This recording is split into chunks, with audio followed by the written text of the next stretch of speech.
Yo, yo, my sovereigns, what up? This is Boba Fett, Bubba Fett, Bubba Fett, Bubba Fett. uncensored on the internet, with episode 93 of Splinterlands 101. Joining us once again, co-hosts of the show, finest gentleman who ever lived, Matt Clark, Here's Matt Clark. He's one of the finest gentlemen that ever lived. Howdy, howdy. the man behind the Pouffet Poussey Geotrix, And Pouffet Pousse. Yep, that's me. and our guest for this evening. You may know from many perspectives. If you are using Baron's Toolbox, you would know Axler. If you have been watching Splinterlands TV, you would know Axler. So we reached out. Axler is he is someone who actually watches our show too. So My man.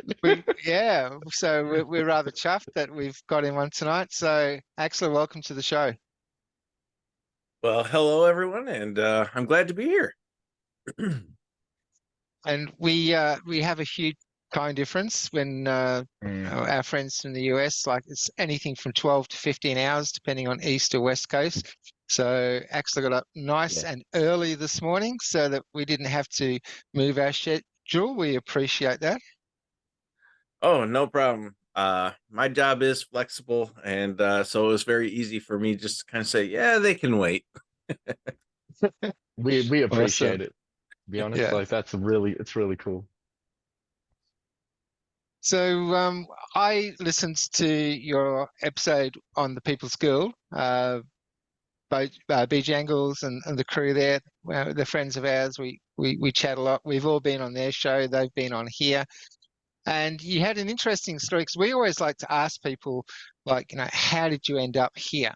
Some people have come from a card trading game background. This was their introduction to crypto. Some people have come from a crypto background. They've never played card games before. And there's people like myself who just got onto Steam originally because I was sick of the mainstream, if you like, social media. I left Facebook and all that sort of stuff. And so I started blogging on Steam, then making video. And then I didn't even know what crypto was when I was making it. So I stumbled in. So how did you end up here, Axel?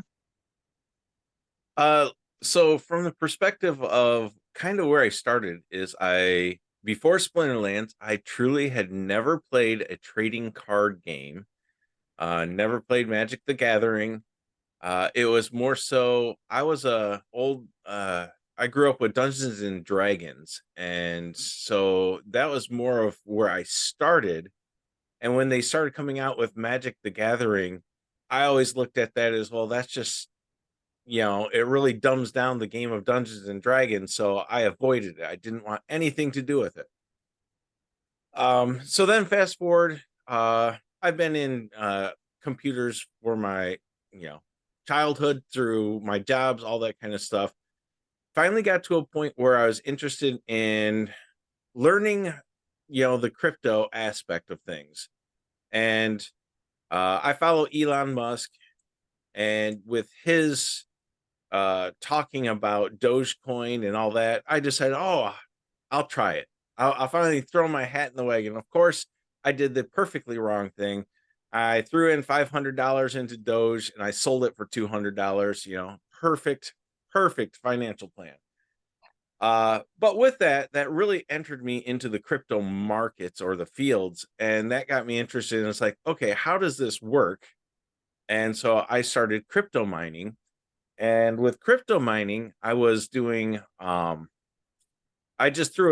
have tons of computer parts. So I just threw a kind of a junk rig together with whatever spare parts I had laying around just to get started. And I was just mining Ethereum because that was the one that everyone else was mining. It was, quite profitable at the time, even on a junk rig. I managed to, I think I got up to about $300 a month in Ethereum.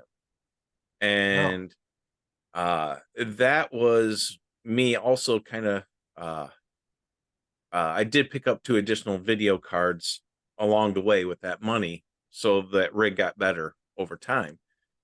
So once I understood the crypto mining aspect, I was kind of into that. And then at my workplace, we're a small group. We're probably about 10 full-time workers, kind of tight-knit, family style business where everybody just kind of relates to whatever you're working on.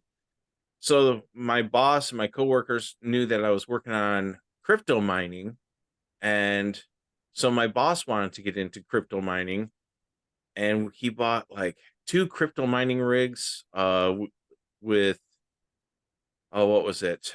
Each one had 8 NVIDIA 3060 cards at the time, and then the other one had Nice. 8 of the equivalent Radeon cards. AMD, yeah. So he had me build those at work and run those from the office. So I built those. So I was getting further into crypto, and then my coworker, front end website developer, his nickname in the game and everything is Ace Dingo. His brother-in-law is Jesterago, which is a person, if you look at the rich list, Jesterago's in Splinterlands, and usually has been at the top of the charts for quite a while. Well, so I think it was back in, what was this, early like January, February of 21, right when Untamed was starting to sell out and land was still available. And my coworker came in and says, "Oh yeah, my brother-in-law mentioned that if you want to get into this game, it's a crypto NFT based game. It's Splinterlands, and now's the time to do that if you're interested." And I'm like, "Yeah, sounds like hogwash. I want nothing to do with it." And so we just kind of ignored it. Then about a month later, my coworker comes back in and says, "Yeah, I was talking with my brother-in-law again, Jesterago. He's saying that, land is getting pretty thin. If you want to jump into this, we really need to think about it." Nah, ignored it. Still thought it was just, not going to touch that. And then the third time my coworker came in, this was again about another month later. So this brings us up to about May of 21. That's when I got started. Coworker came in talking about Jesterago had just paid off all of his student loans for his wife with profits from Splinterlands. And I'm still sitting on this $200 negative profit from Dogecoin. So I'm sitting there like, okay, I got $200, and he's saying his brother-in-law has managed to pay off student loans. I'm tired of hearing it. So I just thought, okay, I'll call your bluff. And so I said, okay, I'll put $500 in if you buy in as well. The goal was 10 plots of land. And so I was talking to him at the office, and again, my boss is into crypto, had me set up mining rigs. So my boss was walking nearby, and he heard this conversation. He goes, "Wait, what are you guys getting into?" And I said, "Well, talking about this game Splinterlands." So my boss goes, "Well, if you're buying in, I'll buy in." And then another one of our programmers goes by, let's see, I'm trying to remember his name in the game. I think it's Bangles his IGN is Bangles. He's another one of our developers, and he goes, "Wait, what are you guys talking about?" "Well, I want in." So on that day, 5 of us, basically all 5 of us put $500 in. Jesterago did give us a deal where if we were to buy in and use his referral code, he gave each of us 15 packs of cards, of Untamed cards. So we bought in that day, and at that point in time, I've never played a TCG game, anything like that. I was jumping into it more of just, I wanted I like to know all things about crypto, or really it's about whatever I'm working on. I want to know all aspects. And I was still learning the aspects of crypto. So here was a game that was using NFTs, which I didn't know anything about, but also crypto and tokens. So we jumped in and all of us bought 10 plots of land. At that time, they were $20 a plot. And so that's really where we got started. We joined for land. Drago hooked us up with some 15 packs of cards. Oh, and the next day, 2 more of our co-workers also joined the game. Drago gave them 15 packs of cards. And this is what solidified everything, is our coworker that he usually plays first-person shooter games. He just threw some money. He didn't throw in nearly as much. He didn't buy land, but he started. I think he put in like $50, and Drago gave him the packs. He opened the packs and opened a gold foil kitty. Of course he did. The one who put in the least. Yep. And we didn't even know it. It took Drago to message us and say, "Whoa, somebody just opened a gold foil kitty." So we're like, "Yeah, so." So that kind of locked us in. He pulled that gold foil kitty off of one of the packs that Drago had gifted, and so from there, most of our workplace was playing Splinterlands, for the next year, pretty regular. A lot of my coworkers have kind of not quit, but they've gone dormant, waiting for the next big piece. So that's how I got introduced into Splinterlands. And of course, hindsight 2020. Why didn't I join in January?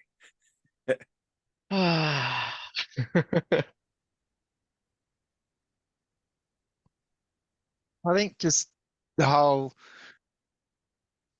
stickability factor. It's funny. When people get in right at the bottom of a bull run, they have this huge bull run.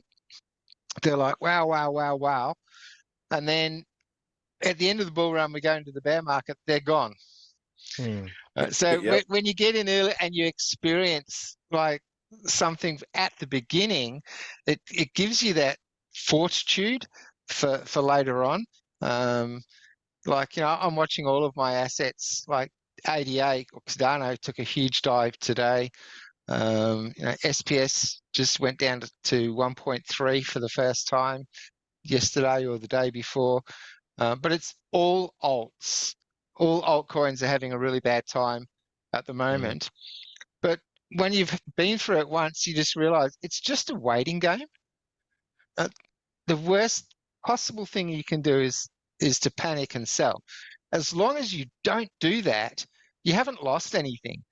You just got to hold on to assets. And you can't, in the crypto world, you can't be comparing your assets daily to the US dollar.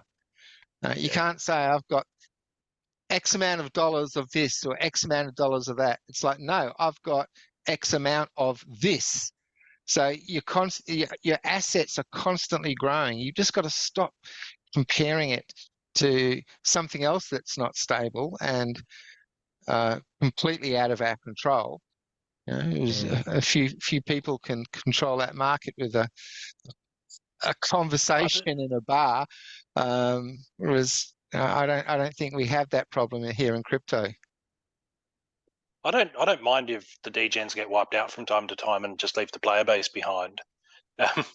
One thing that I always focus on is if there's a wipeout and there's say a 30% drop or something like that in a token price, 30% of the code that our devs have written doesn't get deleted. Right, there's this perpetual building up layers and layers and layers of code, which the ecosystem, the price has already supported that code being written, and it's not going anywhere. Right, so it doesn't matter what the price does. No one's going. Oh, yeah, okay. So we lost 3 months worth of coding work in this latest. No, that's not how it works. So if you're a vaporware project and just promiseware and nothing's actually getting written, then yeah, sure, a price dip is a big issue. But for us, I kind of feel like, well, okay, the Land 1.5 code is being written, the 2.0 white paper is being written. I think we're good, right? That stuff's not going away. Really fair point. Yep. As long as something's being worked on, yeah, that's what is the real value. And I guess that's kind of been my biggest disappointment is they in the town halls will just say, yes, we're working on land. I'm much more of a person of, well, show us bits and pieces so people can have something tangible. And for the longest time, they've kept everything kind of hidden and hush. You know, people don't need much. I think if they just would have shown more screenshots along the way, there would have been, you know, half the amount of salt. But I completely agree. I look at it as kind of like my 401k. I'm just looking at, I don't look at my 401k because if I watch it every day, it just drives me insane. So Yeah. I don't really look at, well, how much value is in my account today? I don't know. I just look at the perspective of right now, I focus on, I'm trying to collect soulbound cards. How do I do that? It's like everything else is accumulating and I just don't really pay attention to it. So fair. Yeah. Geo brought up a fair point too. I'm a real tight ass, like when it comes to most things. I'm a Virgo through and through, or if you deal with the personality types, got a lot of points in the melancholy or the analytical quadrant. So I have a lot of justification before I spend. And I've watched a couple of people who are streaming who were big fans of buying energy, right? And the end of the day, the rewards to me just didn't justify it. But the way the Geo put it was like, I'm doing it for the soul bounds, like so that the cost of his energy, the money he's spending on energy, really what he's doing is he's buying soul bound cards. A And it's set. like, wow, that's a real interesting way to look at it. That totally flips the perspective. Yeah. And I'm not the only one, man. I don't take credit for that. But you know, obviously a lot of people were doing it even before the changes of the card percentages were changed. When people like smashing out like 6 gold foil legendaries, like the multipliers were like everywhere. Like that's when like we all should have like went gun ho crazy on it. But okay, I started a little later, but I don't no regrets, you know. Do you remember that? Do you Yep. remember? Man, that's insane. Yeah. But we didn't know, like when something's good, you don't Yeah. think about, I need to do this now before it ends. It's like all of a sudden it ends. It was like, oh, if only I'd done this, if only I'd done that. Yeah. I remember before dark energy crystals were invented, and for playing you would get alpha packs as a reward for battling. You know, that would Before be the rewards cards came out, yeah. yeah. And that was before dark energy crystals were invented. It would just be if you win enough battles, if you win sufficient battles, you 5 battles per day of the chosen, then you'll get alpha packs. And to think now, people are, oh, alpha packs, I can't believe, but it's just about just arrive, start working, burrow in like a tick. It's really funny when you're talking about trading and stuff. There's the amount of, because I read there's a page on Twitter, coin fashions of people that are, you know, crypto, and they're sort of anonymous confessions from crypto. And so many of them are like, oh, I don't know what happened. I was this really good trader in 2017, but then I just lost my knack and I lost all my money. And it's like, dude, when it's a bull, you can't be a bad trader because everything you buy goes up. And when it's the bear, you can't be a good trader because everything you buy goes down. You've got to understand that we're all on this ride up, and then we're all on this ride down. It's not, but they've internalized it and made it part of their own personal experience. That hey, look, when I started, I was really good, and then I don't know, I must have lost my mojo or something. It's just coincide with the turning of the market, and so it's kind of like that where I think if you just say, here's this game, I know exactly what you're saying, Axler, where I just want to get soulbound cards. Let's just get them. How do I get them? Rather than, trying to time your exit. When am I going to get off this ride? It's like, no, let's not plan for that. Let's just plan to dominate this upcoming brawl. Yep.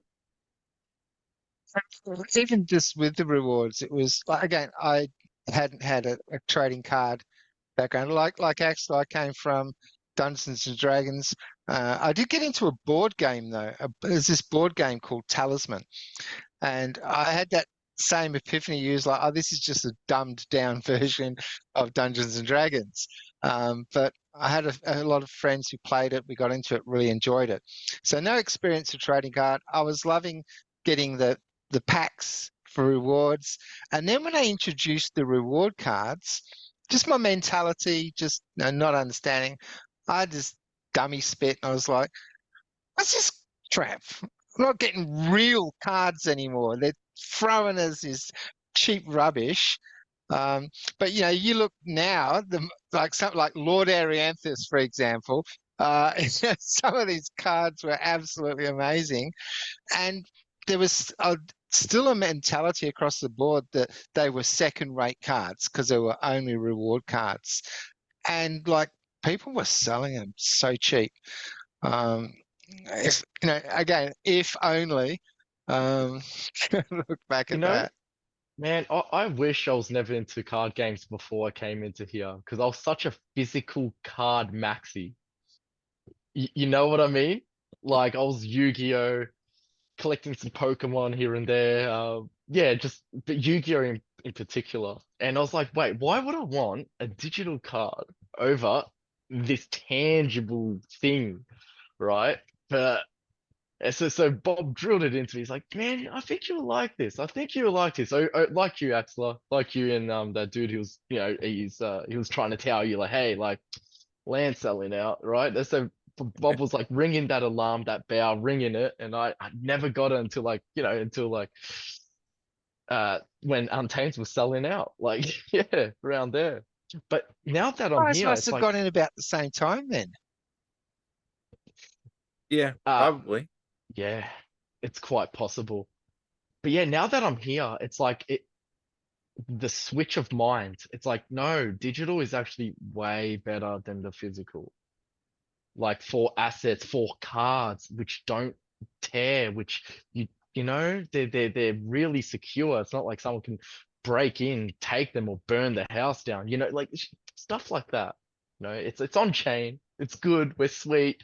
Just don't give out those personal things, and hide them very well, even if you're using a password manager, offline, whatever. But yeah, like once I realized like how important it was, like this this game and what it can become, like man, I sold up everything physical that I could to come here, and I don't regret it. If I had more to sell, I would.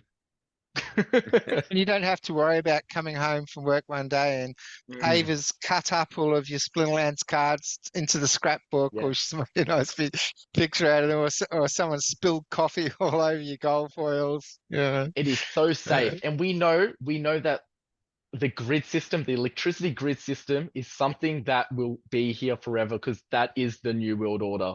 We're governed by electronics. There you go. How's that? How's that for stability? Energy slaves, yeah. Yeah. Yeah, they need us to keep paying those power bills.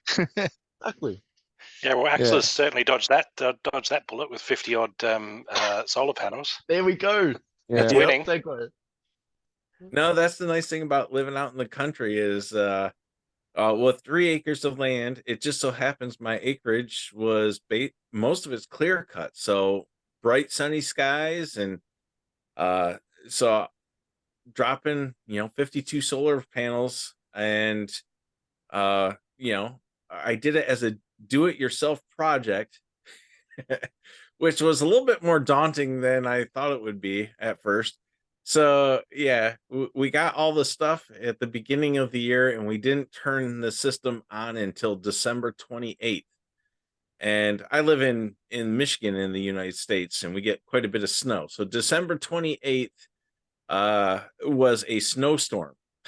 So best time ever to turn on a solar panel array. It's like, oh, let's watch this work. I like to Another complain friend to of my the friends is like, I don't understand. You know, my solar panels are charging just fine during the day, but at night they don't do a darn thing. uh, a friend of ours, or no, game friend online. In fact, Gio and I are both in his guild. Do you know Mr. Rogers?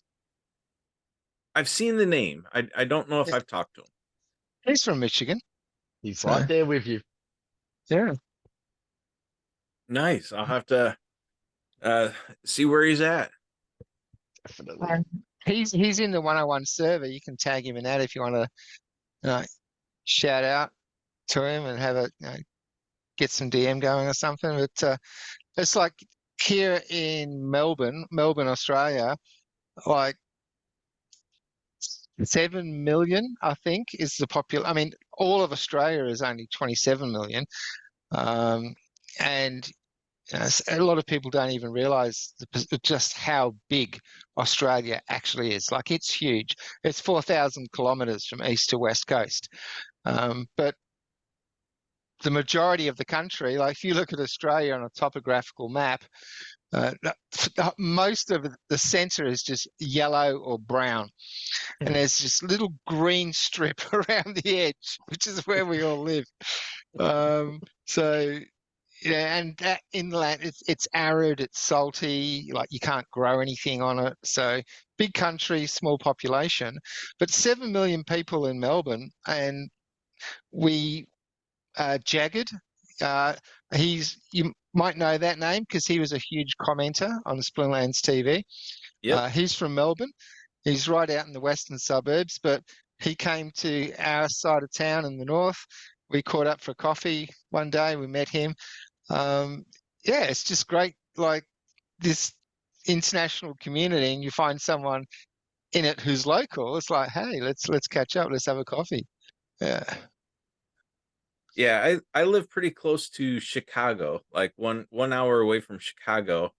And So you're right near the lake then. Yep. My house is 6 miles from Lake Michigan.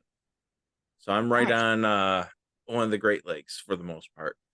And Luthien, when she was playing, she lived in Chicago. And then After Sound lives on the other side of Chicago.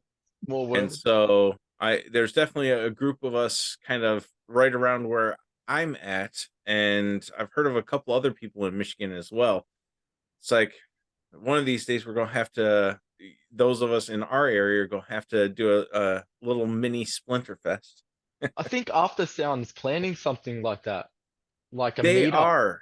Yeah, They're getting ready to do something down in Atlanta, Georgia with Darkest Night, I believe.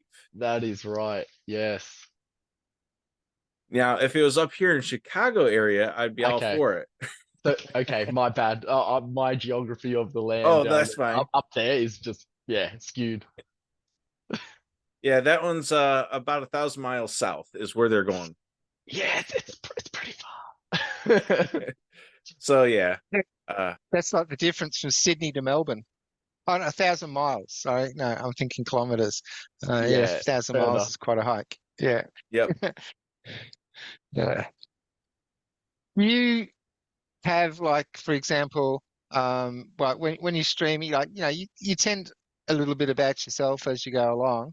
Do you have something about you that our viewers might find interesting or would be surprised? Um, Oh, I'm Trick not sure if question. there's anything I haven't really mentioned in the past. I mean, I don't talk about it often in my streams. I was in the United States Navy for 6.5 years. And so I did 2 6-month deployments in the Navy. This was back in basically 1990 to 1996. And the interesting part of that was my second deployment for 6 months was a around the world cruise. It sounds more exciting than it is. We left San Diego and over on the Pacific coast of the States, went over to during my time in, we weren't there was no combat of any type going on. We were just kind of trolling water. So we were over in the Gulf. Then we went through the Suez Canal, crossed the Atlantic, and came into Mayport, Florida, on the east coast of the United States. So I did a world cruise, literally been around the world. So that's a piece that I don't really talk about that much. Past that, I guess I would say all the programming that I do, I'm 100% self-taught. When I was going through college, high school, when I was growing up, there was no such thing as a computer degree of any sort. So my only choices when I started college was electronics, and it really wasn't what I wanted to do. I was into computers as a hobby, but electronics, they were literally teaching me how to program a microprocessor and how to build a microprocessor, you know, down at the transistor level and all this kind of stuff, Wow. which is a huge field and a huge industry, but it's not what I was looking for. Yeah. But they didn't offer anything. And so I kind of got burned out of college. I was doing a 2-year degree. I was 2 classes away from it. But they were core classes and they didn't offer those classes for another year.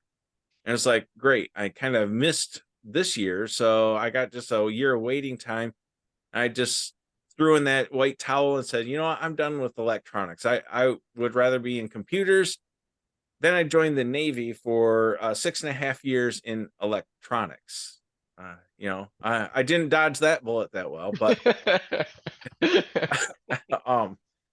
but again, there's nothing for computers. So I was in the Navy for electronics. I guess the best way to say what kind of electronics I worked on is I was one of the technicians that worked in a shop on all the, they call them black boxes that come out of the aircraft. So I worked on their mission computers, their GPS systems, their radios, their navigation systems, GPS, all that kind of stuff. I just worked on the boxes that came out of the jets. And so that was an experience. So I was in electronics. Then I get out of the Navy, and they don't really offer that many electronics degrees anymore. They offer 60,000 different computer degrees. And I kind of feel like, oh, great. I kind of missed this whole thing. And so, yeah, all the programming that I do, even for my my day job is I program websites for a company. And all that programming I've self-taught myself. So I've kind of been just a self-taught computer nerd, I guess, my whole life. Cool. Quite a I coincidence I there. often say to sorry, Bob. I often say to people who don't get the whole NFTs and they say, "Oh, it's not real, it's not physical.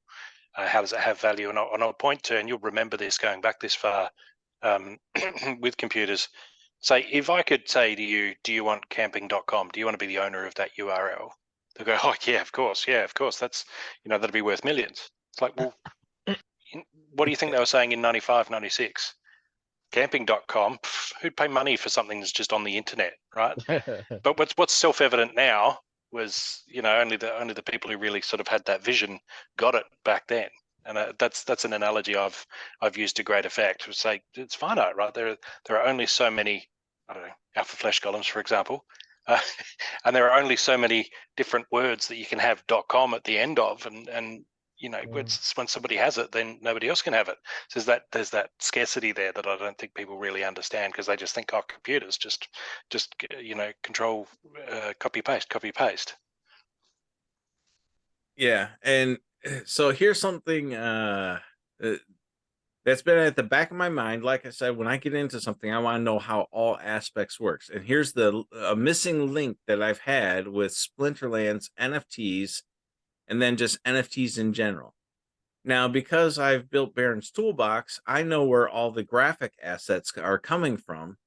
And so I'm a little bit concerned because every single card's visual graphic comes from a CDN, which is a content delivery network that Splinterlands owns and, more importantly, pays for.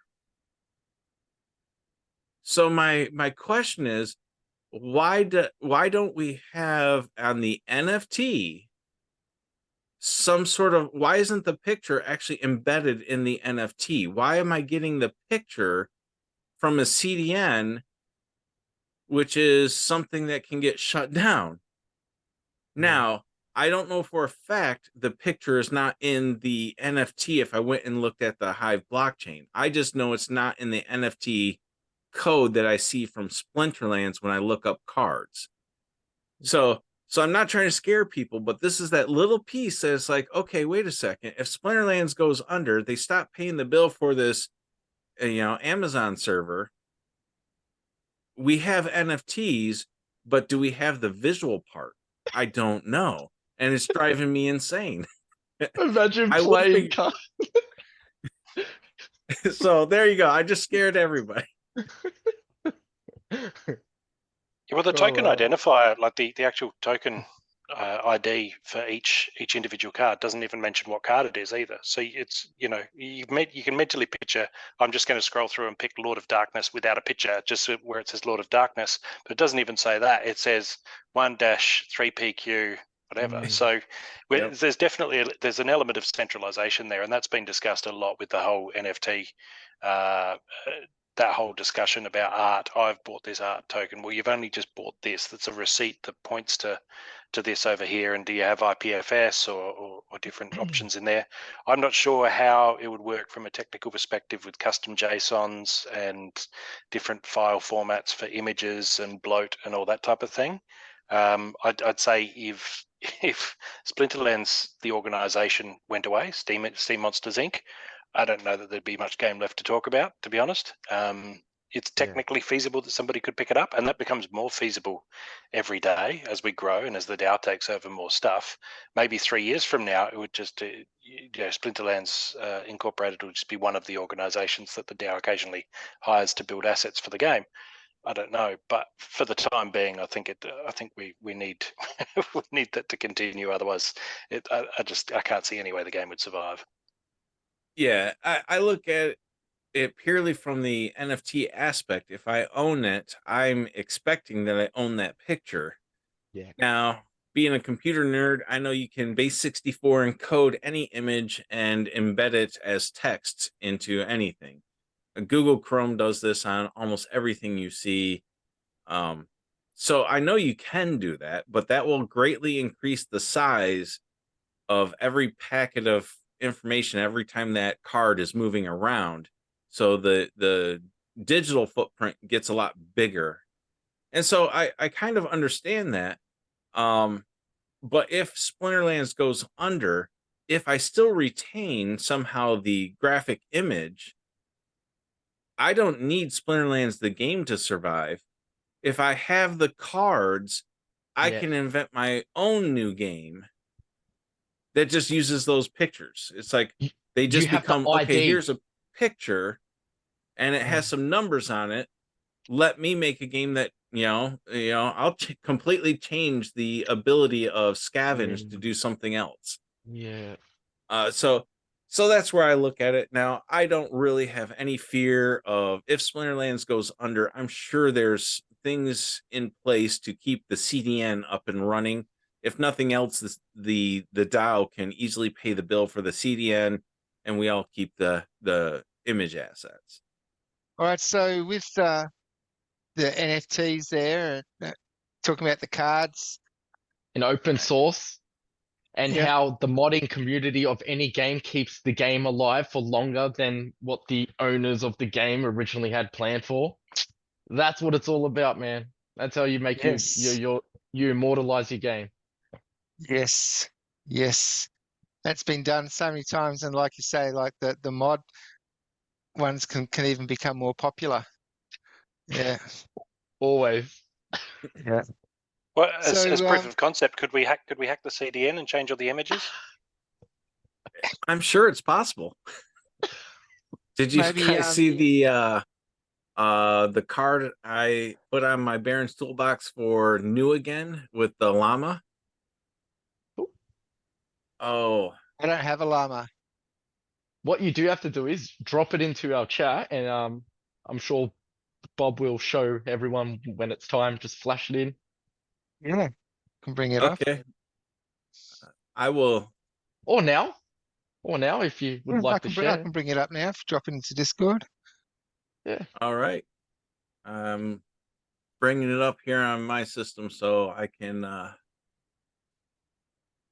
Beauty. get a screenshot of it. But I always, when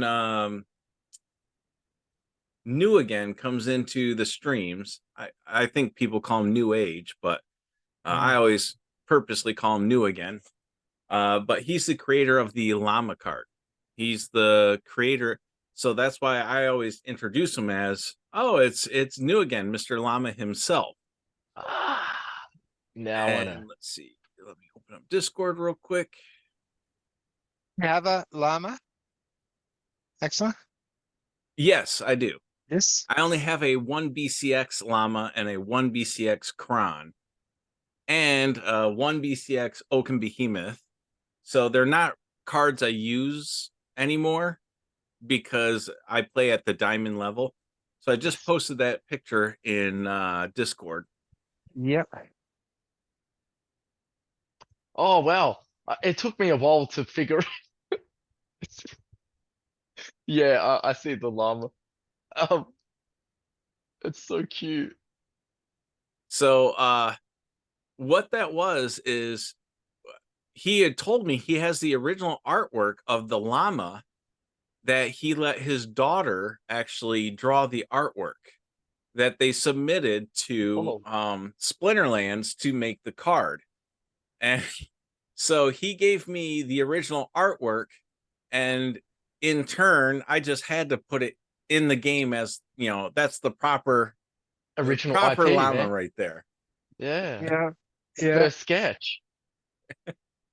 Wow. I love it. That's Now, fantastic. unfortunately, I can only do that on baronstoolbox.com, but yeah, we're talking about hacking the CDN. Well, you know, maybe there's a way. I'm on Baron's Toolbox now, and I'm just noticing some of these cards are animated. You've got the animated version of them up there, which is really cool. Yep. Well, if you were going to hack them, Holozor's got an interesting collection of NFTs you could probably use. The cake mixing ones. Oh no, on the wax. On wax. Yes. He and I are both in Adelaide too. We're good friends. Axler, I'm not sure if you're aware, but I got him on a long time ago, very early days of Splinterlands. I talked to him and a couple of others into joining us. So yeah, Holozor's my recruit from a long time ago. Oh, okay. Nice. Just looking at the lava launcher is really cool. The graphics on that. Yeah. No, the when Nate would share the animations, what was that, like a year and a half ago, I just sat there and collected them, and so I put them to use on my site. And these are the things that really, you know, I'm not trying to throw shade at Splinterlands, but this is the stuff that I put these animations in place over a year and a half ago, and I just wish they would give me access to be able to apply this stuff straight to the game. You know, I'm not asking for pay. I'm saying just let me have access. Again, It's like the modding community, there's many more people who are willing to put their time and effort because they love the game with no pay, and that's what creates the best product and game experience. When there's actually true passion from the outer community, from a greater outer community. yeah, and I've been, you know, Nate has stopped sharing all the animations, so of course the ones I have are just the ones I have. Yeah. But that's just one of those things. It's like, Yeah. they Just came let up me with in. Let excuses me in. for not doing it, and it's like, just let me at it. Yeah. I can understand why that would be frustrating for you personally. When you want to just work with more, and yeah, it's like it's like you're closed off, or there's certain things you can't access. Oh, yeah, I wouldn't like that. I wouldn't like that personally. Yeah, I with the Rebellion card set that they announced, and they showed the card frames and all that. I once again reached out to Nate asking, they offered on the town hall if there's third-party people that would like assets. So I asked Yeah. Nate if I could get the card frames, because on the town hall, the card frames that you see, those are my creation. And it's the streamer frames. Yeah. But Nate never gave me the assets to do that. I had to manually cut out all this stuff. He called me a Mr. Crazy person back in the day when I asked him for that stuff. And Oh. so I asked again yesterday after Rebellion. I asked Nate for the Rebellion card frame so I could create that same sort of frame for their town hall. And I was told the assets aren't ready yet. And it's like, I don't want to say that's not true, but it seems like it's not true to me. Yeah, surely they have some PNGs, fresh, just like core. I mean, that's how they build up the assets, right? They start with the frame. Yep. I'm sure that's the first thing, and then the art, whatever else. Okay, I don't know. I don't really create this stuff, but I'm guessing they would have Yeah. all that. Well, and that's how I build everything on like the Baron's Toolbox site. Those card displays are me piecing together every little element. Just And gluing. because I build websites, that was like, yeah, it took some time, but it wasn't difficult. It was just time. But yeah, so I asked again for the now Rebellion card frame artwork, and got shot down on that so far. Oh man. So we'll see. Yeah. We'll see what happens. You know what? You're right. I heard that. He's like, hey, everyone, just talk to me and I'll give you this, I'll give you that. And it's like, oh, dude, it's like, come on, man. Like, there's so many, man. Like, you don't want to push guys like you, Axler, out. We need people like you. Yeah. We agree. need these, we need you. I think one of the first streams of yours that I saw was when you were talking about the card frames that you have on Baron's Toolbox, and how you reached out right from the beginning and said, hey, can I have these?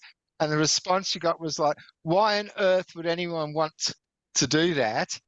And then the next thing you know, you were watching the town hall and everyone's inside these frames that you made. It was like, I think that was the first stream of yours that I saw, actually. That was a while ago.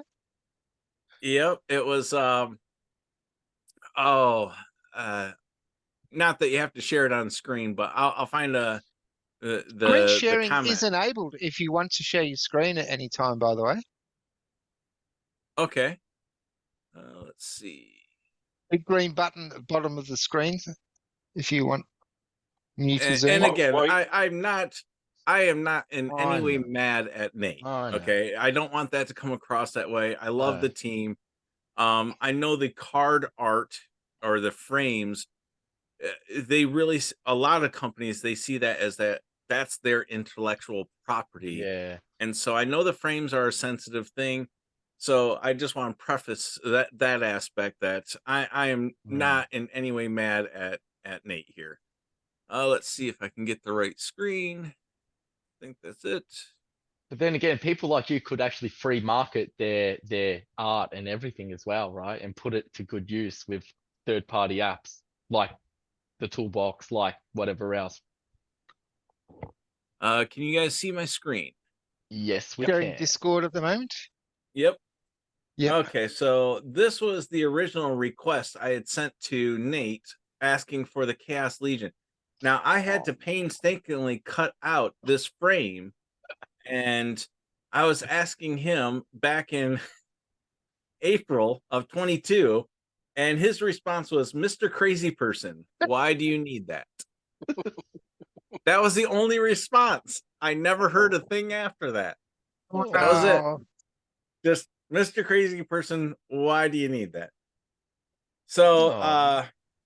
so then again, I asked yesterday, after listening to the town hall, I asked him for the frame and the artwork for, the new cards, and uh none of those assets are ready yet. So I got a better response from him, Yeah, and yeah. we'll see what happens. And I'm hopeful that I don't have to manually cut all these things out again. But yeah, the first response was just a classic response. It's kind of like one of those things. I almost cherish that response. Yeah. Because that response says to me, it's like, nah, it's mine. Nah. It's like, nah, it's ours. You don't need that. It's Yep. when you look it's at the like, history of innovation, I Mm, think this is a good to be called crazy at the beginning is is a badge of honor because mm, every great like the Wright brothers, they were crazy. Like every yeah. time something new, it's like it's crazy right at the beginning until it's not. So yeah. Yep. And then the story about the frame showing up on the town hall, that was actually Rondon did approach me before he put them on town hall and asked permission to. So there was a person that did ask before that happened, and I actually love the fact that it happened because it just makes the Mr. Crazy Person comment even more special. Yeah. Yeah. No, I 100% believe that being called crazy when it comes to innovation is a badge of honor. And I Yeah. 100% think that, yeah, Yeah. for sure, Bob. Yeah. It's funny though the way those little things great. I've my two big, if I could wave a magic wand, just graphical tweaks that I'd love to make is it's a real bugbear of mine when the two front cards of not facing each other. I think it would be so easy to just switch the art around and say, look, I've got this Naga warrior here, and she's aggressive and she's infuriated and she's retaliating, but she's retaliating with her shoulder blades because she's looking this way. And it's like things like that. Yeah, Yeah. that's one. And the other one is when you're scrolling through and looking at your cards, and this is because I'll often open a whole lot of cards at once. And then I'm not sure the bar's there, and then I can see that I've got 32 of these cards. But is that enough? And I have to click in to know whether that's enough to combine to get to the next level or not. And I'm thinking that red banner, if you just change that to like green or orange or some other color, when that number is sufficient to combine that card to the next level, Yep. that would improve things so much for me because I could just pop it open and go, okay, I've just opened 20 packs. Now I'm going to scroll down through. Oh, there's a yellow banner or a green banner or whatever. Click that. That's one I can combine because I'm so sick of like, is that enough? And then I'll click on it and say, you've got enough to get 19 of 20 for the next level. And it's like, could you just not show me that? Have a longer banner or just some way of delineating that. Well, it's funny that you touch on that aspect about not being able to see your cards without having to click in. On the Baron's Toolbox site, that was something I fixed a long time ago. I'm a visual person. I don't like, Excel sheets for everything isn't really something I like. So on Baron's Toolbox, if you are looking at it still and you mouse over the banner, you get the little red banner turns into a little bomb icon. And if you click that, it will explode all your cards of that type right in your screen so you can just see visually all the cards that you have and what level they are. That was one of Okay. those things that annoyed I've got to me. I've got to try this. So We have to Yeah, put it's it so into easy. practice. Yeah. all right. I just You opened got to some go to Gladius Baron's cases. Toolbox. Yep. Oh no, this is actually at my website. Ah, 'Cause okay. Ah. Right. But yeah, So the website doesn't get used here nearly as much anymore. And I was thinking about bringing this aspect in. Here, I'll share my screen just to show it real quick since I yes, mentioned it. yeah. Okay. So in my card display, when I first started with Splinterlands, I was really disappointed in a lot of the ways they do their filtering and all this kind of stuff. And so I made this for the sole purpose of I wanted more or different filtering than they offered, and I wanted a visual ability filter. And so, if I wanted to see opportunity, I show every single card that has opportunity at any level. So even if you have the card, but you don't have it maxed out yet, you will still see that card in your list. So it prompts you to do that.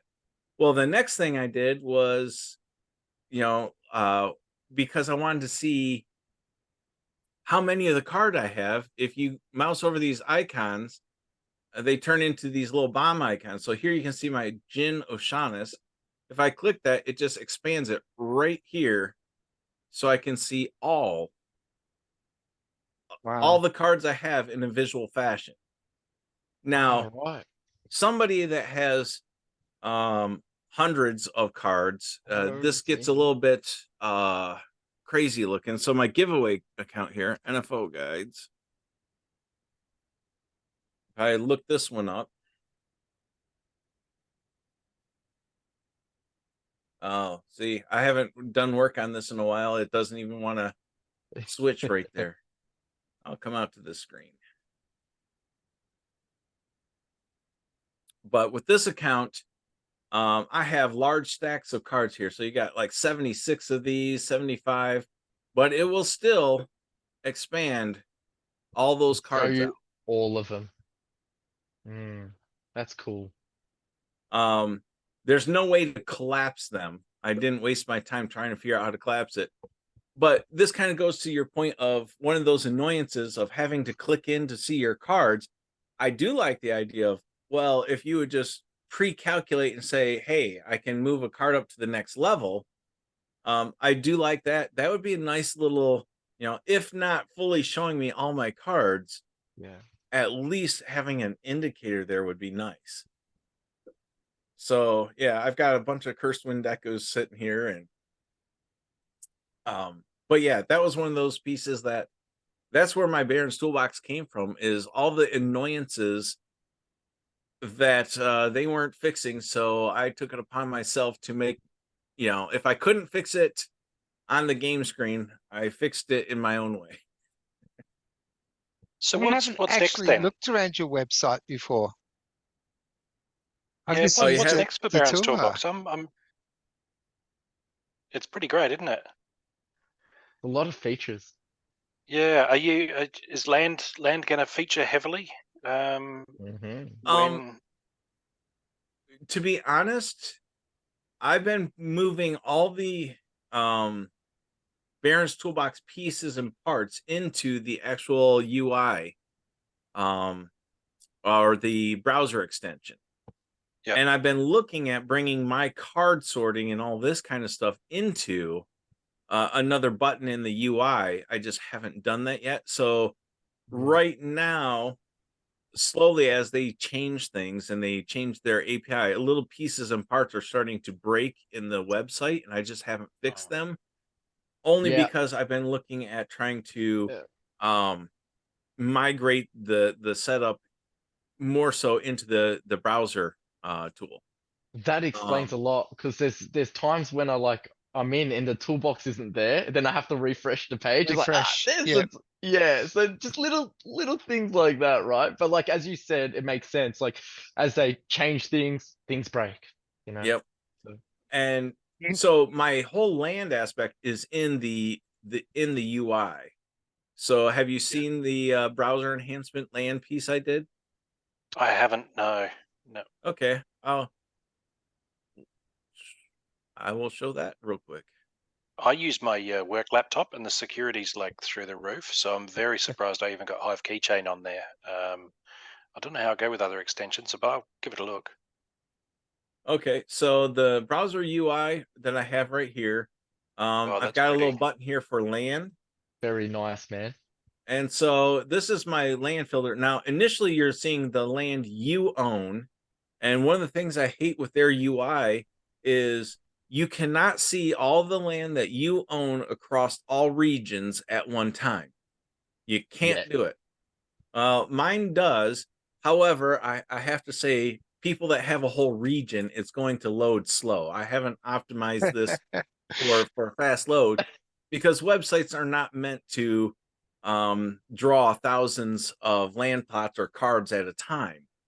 I know that But from last episode. Opening 200, 400 packs, thousands of cards, trying to send them the map. Nightmare. Anyway, yep. please continue. So so this is my card. So over here I have the Baron's Land Market. Not really the best wording for it because I don't do any kind of token transactions or anything like that. I choose not to. That's where Peak Monsters and all those people are at, and I'm not trying to step on toes. I just that's not what I'm trying to achieve. I've always been focused on enhancing gameplay aspects, not necessarily the tokens. Everybody's focused on tokens. And this takes a long time to load because what it's doing right now is it's drawing about 2,500 plots of land that are currently for sale. So that's why that takes a long time to load. I haven't gone in here, but I list all the land here for sale by the cheapest plots first. And so you can see the cheapest plot for sale across every region is 30 bucks. And so then you can get into the filtering if you're looking for a plot of land that's grain. Now, once you start doing filters, the display will get faster because it's not drawing nearly as many pieces. But right now there's a lot of stuff on the market. So even just doing grain plots, I should have picked one of these other ones. There you go. Okay, so then you can say grain, you can say epics. And so here's the cheapest epic plot that's grain right here. Well, let's say you want building in a box. So here's the cheapest epic building in a box with grain. And you can even then go down to say like you want one that's a lake. So you can then, so I like this style of filtering because I'm a visual person. And while Peak Monsters has all this stats and data, personally, my mind does not care. Yeah. My mind wants to see, what am I buying? Oh, and this is a nice, quick, and easy way for me to see. I just have to take the time to optimize it for displaying very large amounts of land plots. Because when I first did this, there was only like 1,000 plots for sale. And now we're up around 2,500. And every time that number gets higher, it just slows down that initial load. But yeah, so this is my version of land. It's just in the browser tool. Yeah, it's brilliant. That is Absolutely brilliant. cool. And how you've set up like the banners and like all the land types, and it's just so crisp. The rarities, that building in a box, and the time crystals on the far right. That is Yeah, just it's accessibility too, because there are, I don't know, probably half a dozen people in the world who don't speak English, and so for them the icons are universal. Whereas yeah. if you're looking at words like peak monsters, great for native English speakers, but I think this layout is far more universal appeal, where there just doesn't matter what language you speak. That's a swamp. I know what it is, whatever swamp is in my language, because I know the icon. You know Yeah, what's and crazy? You're one guy. Yeah. You're just one dude who's like done all this, right? Like you don't have a team behind you. Like this is on your spare time. Like you got a full-time job. Like what? It's insane, man. and this is where all the problems that Baron's Toolbox browser extension have are because of Splinterlands. And what I mean by that is in here, every time Splinterlands shifts between splinterlands.com and you go to a different page, it goes to next.splinter. My whole toolbar has to reload everything from scratch. Everything, because there's no way for me to retain that session, because technically it switched websites. It went to a completely different website. And so that's why you get these occasions where my toolbar will disappear, is because it has to reload, and there's no way for me to tell how fast did Splinterlands load. And so sometimes what happens is my toolbar is trying to load before Splinterlands itself comes up, and I key everything off of who's logged in, and I look up everything anonymously. So I'm not using any kind of none of your crypto keys at all. Yeah. I'm just looking at, oh, that name's logged in, and I look up everything else anonymous. Because it's blockchain, we can do that. But yeah, this is where I really wish they would just let me be able to do parts and apply it straight to the game. Let me in. Do you know if that's a process like the tech modernization is that everything's going to next.splinterlands.com? Is that the idea that eventually they'll all be back on one side again? Yes, eventually everything will be over at Next, and then what you'll see is Next will probably disappear, and it will just be splinterlands.com again. This is just how they're keeping their code base organized and separate. And you know, for people like me, it causes a great amount of aggravation when it switches between domain names. But yeah, that is the reason for the whole Next. And that's why everything you see that they release new is on these Next pages. And then you'll see, you know, if you are clicking around and you're on a Next subdomain, Baron's Toolbar doesn't reload as you're going through these different pages unless that changes. Then it's a complete reload. And so this is where they have got so many things in so many different directions. They're not well organized. And I think tech modernization, I don't think they're saying it, but I think that team has been redirected. Yes, the new stuff they're doing is on that, but I don't think they're revisiting any of the old stuff right now. You know, business is business. They got to keep the lights on. So I get it, but that just means it's going to take a lot longer before we see all those bits and pieces changed around. Oh, and something that has always bugged me about Splinterlands is they have this thing called a dashboard. And, you know, it really bothers me that they don't even have an icon up here for a dashboard. You have to click on SPS to get to what they call a dashboard. Does that make any sense? I struggle with this. If this is a dashboard, why isn't an icon right at the top? Yeah. Anyway. Yeah. These are just all those little UI things. Because I'm a website person, these are the things that just, you know, fingernails on a chalkboard. It just, I want to fix these things and I can't. It's like these people like yourself are here, and like surely like your name's gotten out, like, hey, like these people right in front of all of our eyes who have done their own thing, who have made things look better, more organized. It's like, have they never reached out to you in like, hey, like Axela, like work with us, man. Like, what do you need? How can we help you? Like, how can you help me help you, you know? Like, no? So I will go ahead and openly say a few things towards that. Yes, they have talked to me. Okay. Finances have been the main issue. Okay. Agrode has talked to me before Splinterfest. He did reach out to me after seeing one of my streams and asked the question, what would it take for a company like Splinterlands to hire a person like me? And so he said, they can't hire right now, but he was asking. So he did reach out to me. We talked a little bit. But then right after that was right before Splinterfest. And then after Splinterfest, I was contemplating if I should actually apply, like truly put in an application. And shortly thereafter, they then had their first round of layoffs.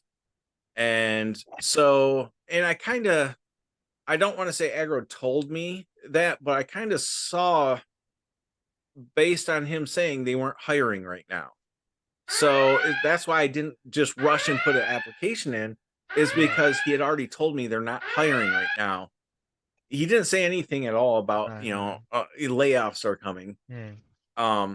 And then later on, there was another discussion where they did kind of reach out to me, possibly to help with their Genesis League goals site.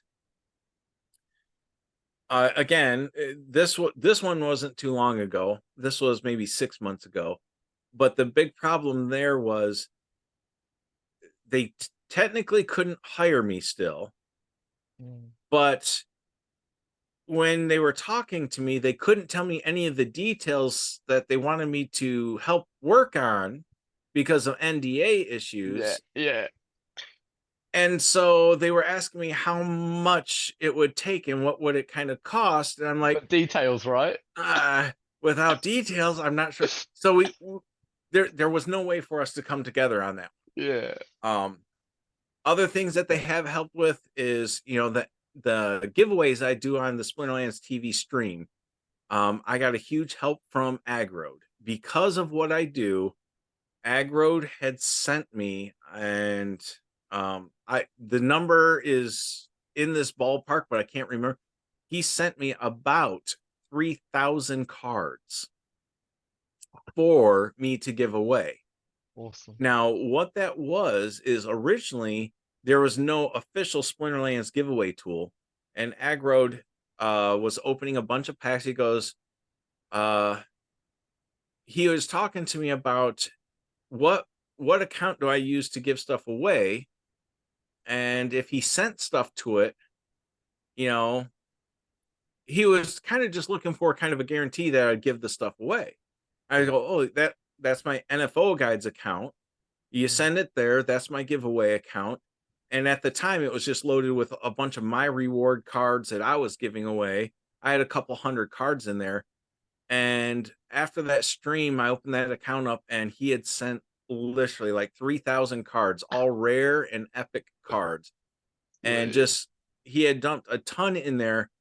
But the purpose was what he wanted to do with the Splinterlands TV before Splinterlands TV could do that, which was give cards away to the users. So he gave me those cards kind of to do that with. The purpose was to give those cards away, and that's why I have always been giving away so many cards on my account. While I have some of my own cards in there, a lot of them are not my cards. I don't consider them my cards. They are giveaway cards from Agrode. And there's a couple other people as well. Agrode was just the largest donator. So I do want to say kudos to that. So they have supported me just in non-visual ways, and not, they can't hire me type aspects right now. Probably the biggest financial support I got from them was through Splinterlands TV. Well, with me doing my giveaways, I needed a way to give away cards quickly, so I made my spinner to give away cards on my own stream. Well, then they wanted to move all this in-house, so they didn't have to send me cards to give away or any other streamer. And it's like, so Rondon approached me on behalf of the company asking to purchase, in a sense, or trade for my spin tool so they could incorporate it in the Splinterlands TV. And so with that, I had a list of like 36 legendary summoner cards I needed to finish maxing out my set. And so that was a trade. he worked out with Aggroed and them. It's like, okay, I'll help you with all the code, turn it over, clean up my junk out of there, so you got the spinner that you need, and help get all that working. And in return, I sent Rondon this list of, I would love to get all of these in return, but I don't expect that. But as many as I could get, I would love. Well, they Yeah. actually they actually finished maxing out all my legendary summoners that I was missing. Awesome. And as an extra gift, that's where my 1 BCX llama also was given to me. So I do want to definitely say the team has supported me, but I really want to get into the game and actually apply these UI fixes into the game. Just haven't been able to reach an agreement that works out for both of us yet. That's why I wanted to ask, just as long as your skills were recognized and someone did reach out, and Aggie, man, like, yeah, he obviously saw something that he liked. On that note, we are almost out of time for the session. So 2 minutes on the clock. Can you just want to tell people how do they get, you can share screen, how do they get Baron's Toolbox? How do they find your website? How do they contact you? Where can they find you? On YouTube, on Twitch? Sure. So baronstoolbox.com is the easiest place to go to find all of my stuff. The very top one here is a link to the browser extension. It works in Brave, Internet, what do they call it now? Edge, and Chrome. Or basically, it works in any Chromium-based browser. And so you can get that, install that, and that's where I'm updating most of my tools at right now, is through the extension. The website does have the other things like the card frames and all that. And then as far as where to find me, all my YouTube channels, Twitch channel, everything is under /NFO guides. So And I will put info links guides. in the comment in the blog section of this post. I'll put all the links if you send them to me. Yep, I'll send them to you. And then I do have a Discord server that I run.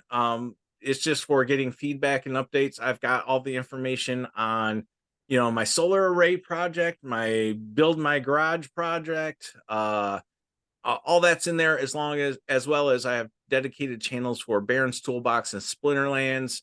So if people have ideas, suggestions, and all that, that's where to reach out to me at, is through there. But my name in Discord is Axler Twinblade. All right. So Axler definitely look me up there. Thank you for coming on the show. We've got to have you on again. There wasn't enough time. No, It went so quick. We'd love to have you back on. Oh, I absolutely love it. Great conversations.